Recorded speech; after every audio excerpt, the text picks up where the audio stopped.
Boker Tov à tous. On va parler aujourd'hui de cette fête extraordinaire, magnifique qui est Pessah et cette année. On va vraiment comprendre c'est quoi l'essence même de Pessah. Alors ce cours, il a été tiré d'une rabbinite américaine qui s'appelle Mrs. Amit Yacoubi. Alors on sait que Nissan, ok, donc ça vient, on a dit dans le Chodesh Nissan, dans le mois de Nissan. Et Akadosh Baruch Hu, il nous dit Ha Chodesh Hazeh Lachem. Ce mois, il est pour vous. Ça veut dire quoi ce mois, il est pour vous? Ça veut dire que ce mois, c'est à vous de croire en cette délivrance. À Pessah aussi, on enlève le Chametz. Ça veut dire quoi enlever le Chametz? Ça veut dire en fait de prendre ce qu'on a besoin avec nous pour la nouvelle année. Maintenant, comment on fait pour qu'un miracle arrive? Ok, Akadosh Baruch Hu, il nous dit qu'il va nous délivrer par un miracle. Alors comment il arrive ce miracle? On a vu que le mot nes et le mot nisayon qui veut dire épreuve, donc miracle et épreuve, ça a la même racine. Parce qu'en fait, dans une épreuve, Akadosh Baruch Hu, il va nous serrer au maximum, il va nous presser au maximum pour en faire sortir le meilleur de nous-mêmes, pour faire sortir le miracle à l'intérieur de nous. Ça veut dire que du mot nisayon qui veut dire épreuve, il va rester que nes, il va rester que le miracle.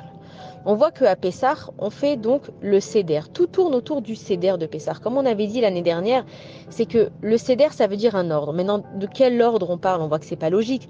On met la table, on s'assoit, on va faire d'abord Kiddush, on va boire une première coupe de vin, ensuite on va se laver les mains sans bracha, après on va raconter une histoire pendant très longtemps, ensuite on va commencer à manger un sandwich, après on doit manger, mais quand on mange, on est limité par le temps, ensuite on reprie à Kadash Baruch Hu. En fait, il est incompréhensible ce céder, c'est pas logique. Mais en fait, ce céder, c'est savoir accepter ce qui n'est pas logique. C'est le céder, c'est l'ordre de Akadosh Baruch Hu. Et c'est l'histoire de nos vies. Regardez nos vies, franchement, on comprend quelque chose à ce qui se passe. On comprend rien. Et des fois, le Ham Israël, il est en haut et tout le monde aime Israël. Et des fois, personne n'aime le Ham Israël. Ça, c'est au regard de tout le monde. Mais même dans nos vies, et des fois, on est bien, et des fois, on est de bonne humeur, et des fois, on n'est pas bien, et des fois, on est super spirituel, et des fois, on est moins spirituel. En fait, on comprend rien. Et le céder, c'est accepter l'incompréhensible. On voit que aussi toute cette sortie d'Égypte, elle tourne beaucoup autour du bâton de Moshe Rabbeinu. Là, il avait gravé les signes et qu'à chaque fois qu'il y avait un miracle qui arrivait, il utilisait ce bâton. Un bâton en hébreu, on dit ça makel. Donc on écrit ça Mem Kouf Lamed. Et ces lettres-là, c'est les initiales de Meolam Kivinulach. Ça veut dire que depuis toujours à Kadesh Baruch Hu, on espère en toi, on croit en toi.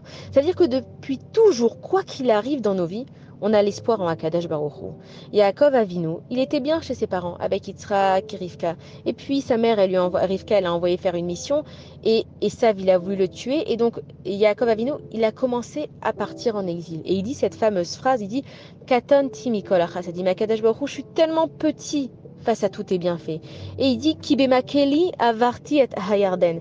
Kibemakeli, avec mon bâton, je suis descendu dans le Yarden. Yarden, c'est le fleuve du Jourdain, mais ça vient de la racine Yerida, qui représente donc la galoute et l'exil. C'est-à-dire que Yaakov Avinu, à ce moment-là, il a compris que la belle vie où on est dans le ventre de sa mère, elle nous donne à manger, tout se passe bien, c'est fini. Maintenant, je descends en galoute. Et donc, Yaakov Avinu, il dit, je sais à Kadosh Baruch Hu, que je vais descendre en galoute, mais Katanti Mikol Chassidim, je sais que tu vas être avec moi. Et comment je le sais? Kibemakeli, parce que j'ai ce bâton qui est cet espoir.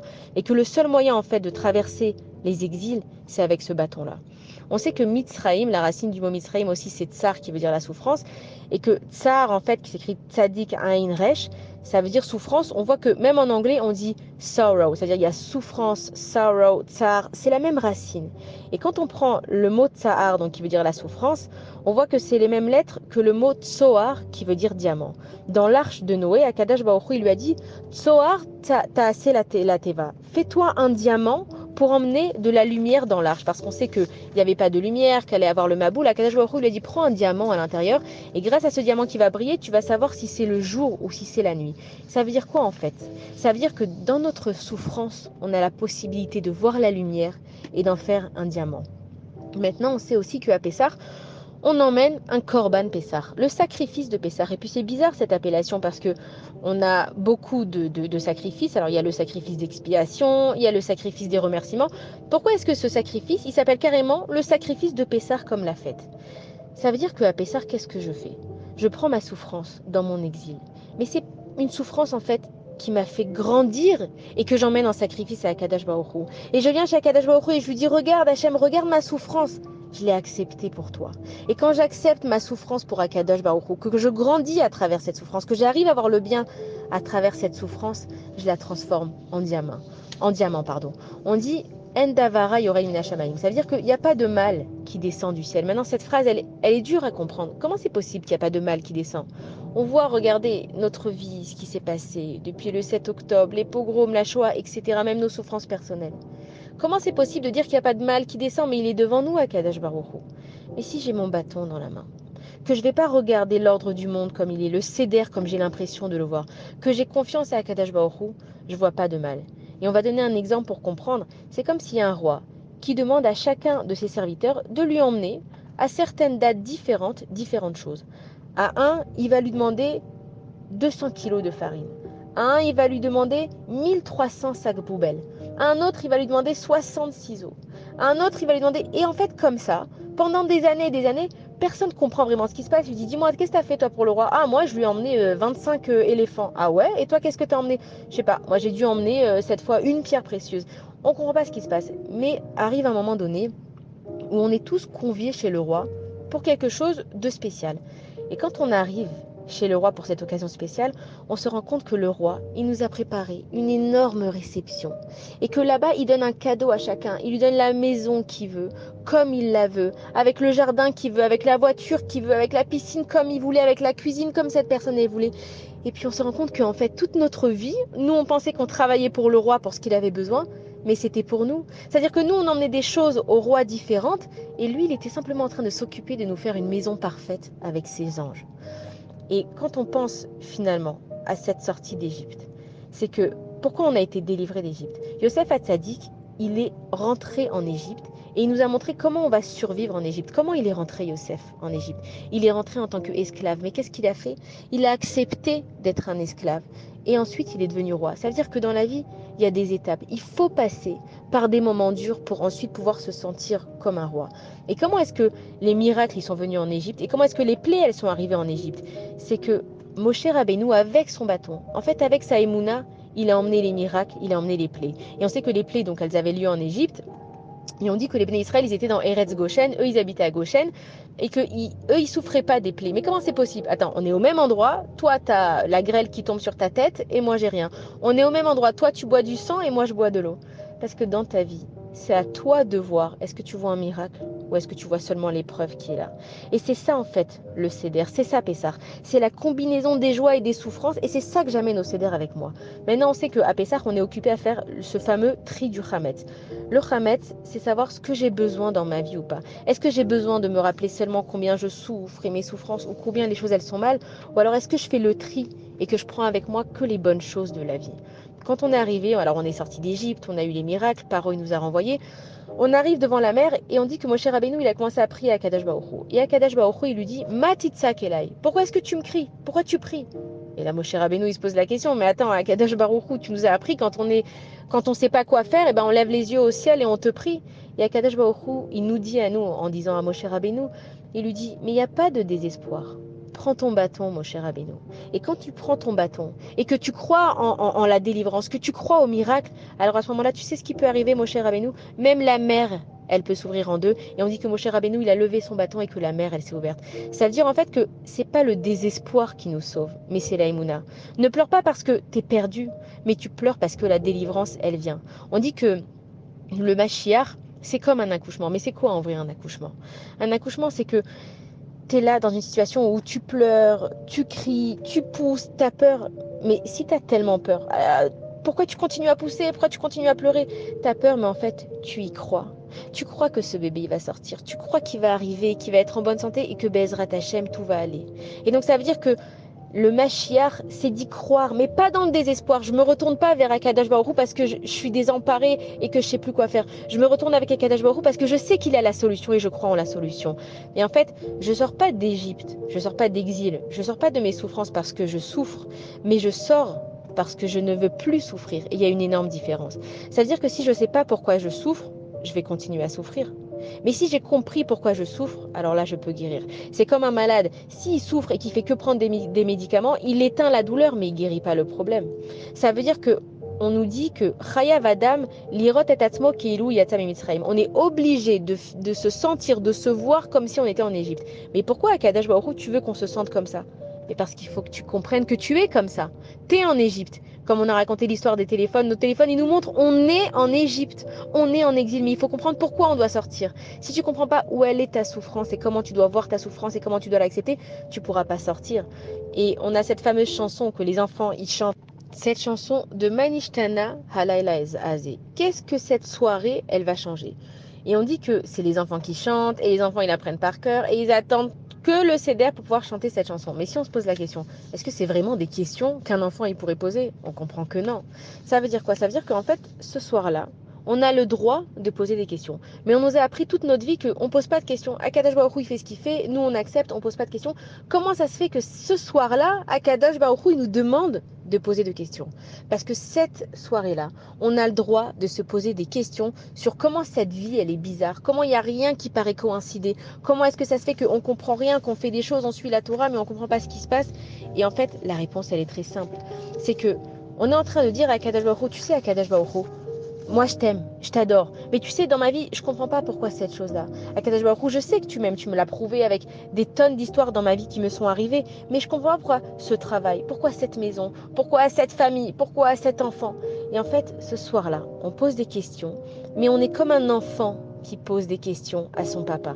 Et quand un enfant, il réfléchit à qui est son papa, il se rend compte que son papa, il est là juste pour son bien. Donc c'est vrai que tu as plein de questions. Pourquoi je dois me laver les dents et pourquoi je dois manger des légumes et pourquoi je dois me coucher tôt?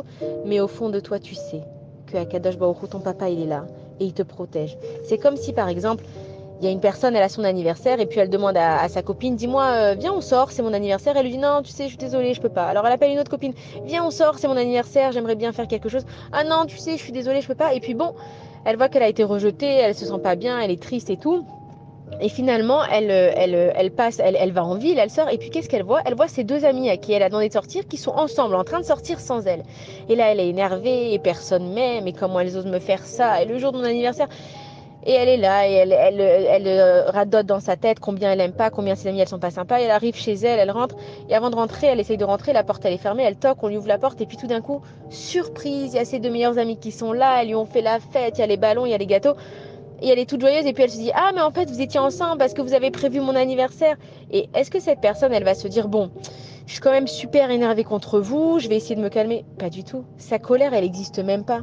Et en fait c'est la même chose à Akadosh Baruch Hu, c'est que quand on va comprendre en fait ce que Akadosh Baruch Hu il a fait dans nos vies, pourquoi on comprenait rien à ce qui s'est passé, et quand on va voir le résultat final, on n'aura ni tristesse, ni colère, ni déception, ni angoisse, tout va disparaître.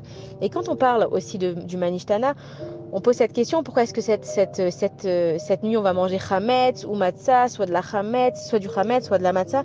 Et quand on prend les lettres du mot chametz, il y a donc le chet, le même, le tzadik sophite.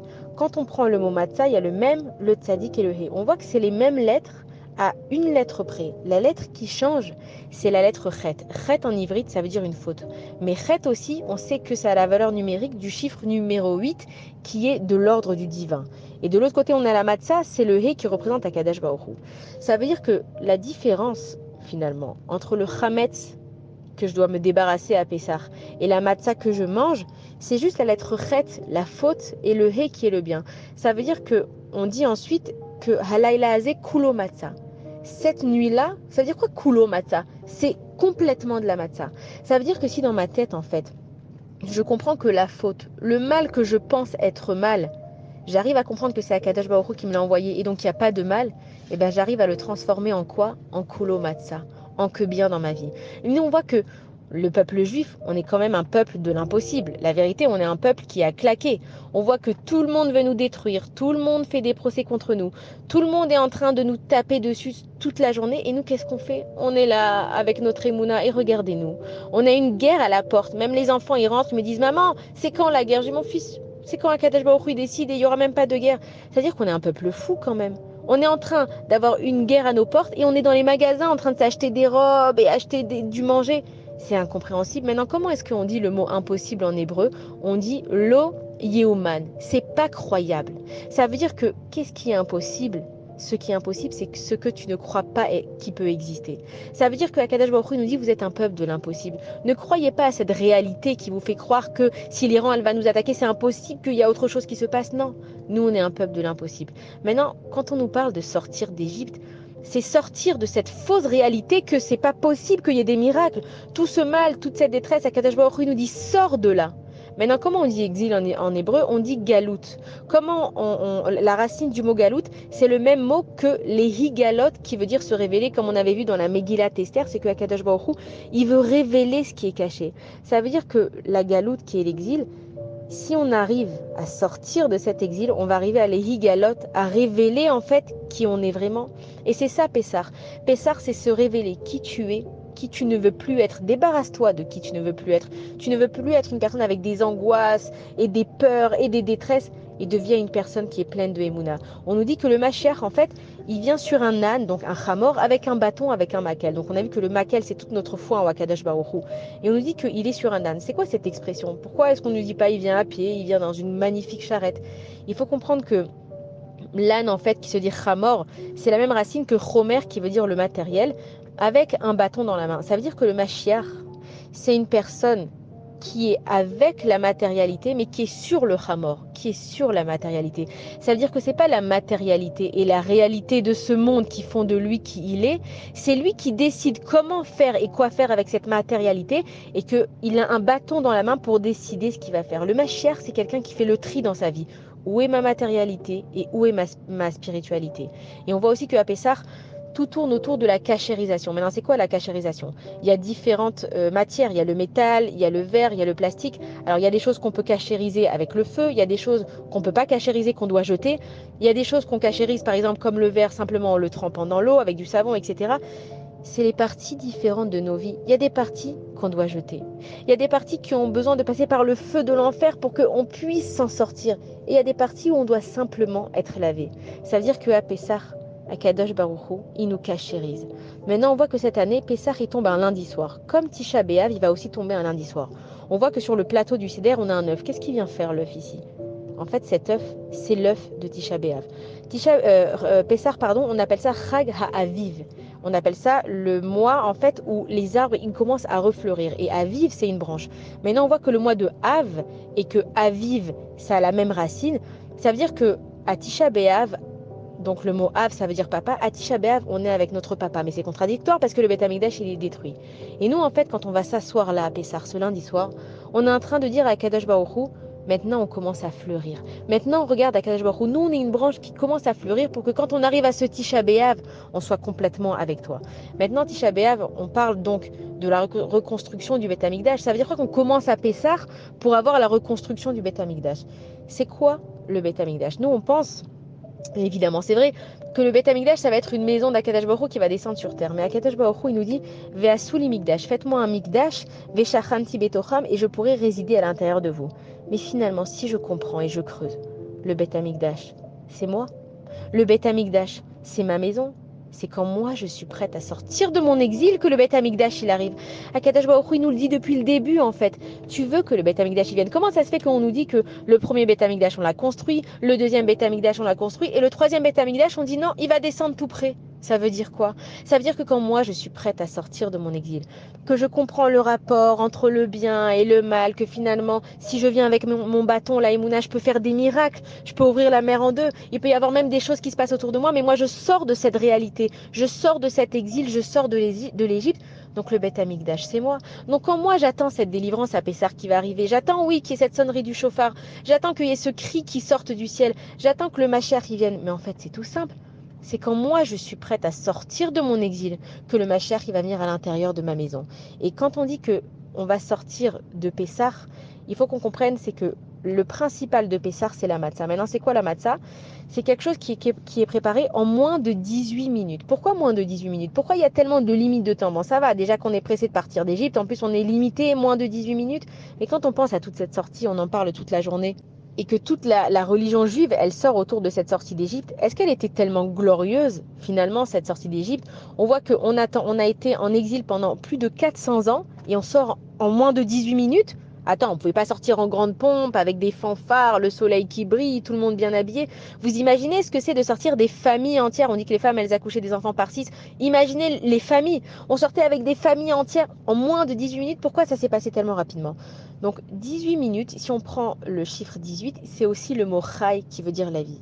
Ça veut dire que si je comprends en fait que ma délivrance, ça peut durer moins de 18 minutes. C'est le temps d'une vie. Parce que qu'est-ce qui se passe dans nos vies? Nos vies, c'est le bien, c'est le mal, c'est les souffrances, c'est les joies, c'est les deuils. C'est tout qui est mélangé ensemble. Mais si j'arrive à comprendre ce céder, cet ordre de Pessah, que c'est simplement un ordre divin, que je ne suis pas censée comprendre exactement le pourquoi du comment, mais que je comprends que tout ce qui m'arrive, ça vient seulement d'Akadosh Baruch Hu, alors non seulement que je suis prête, mais je suis prête à sortir. Je suis prête à devenir un Beth Amikdash. Je suis prête à accueillir Akadosh Baruch Hu à l'intérieur de moi. Et donc, je suis prête à être délivrée. Et c'est pour ça que cette année, plus que toutes les autres années, avec tout ce qui s'est passé dans nos vies, on est prêt à accueillir le Mashiach. Il faut comprendre, encore une fois, que le Mashiach, oui, ça va se passer qu'une personne, elle va se lever. Il va y avoir un roi qui va gouverner sur le peuple d'Israël et qui va amener la paix dans le monde. Mais que avant de s'occuper de l'extérieur, il faut d'abord que je m'occupe de moi.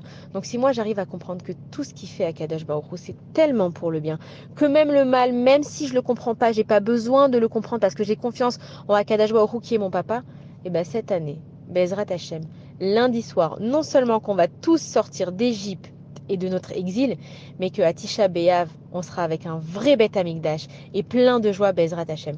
Shabbat Shalom à tous et des super bonnes nouvelles et on se donne vraiment rendez-vous pour la délivrance.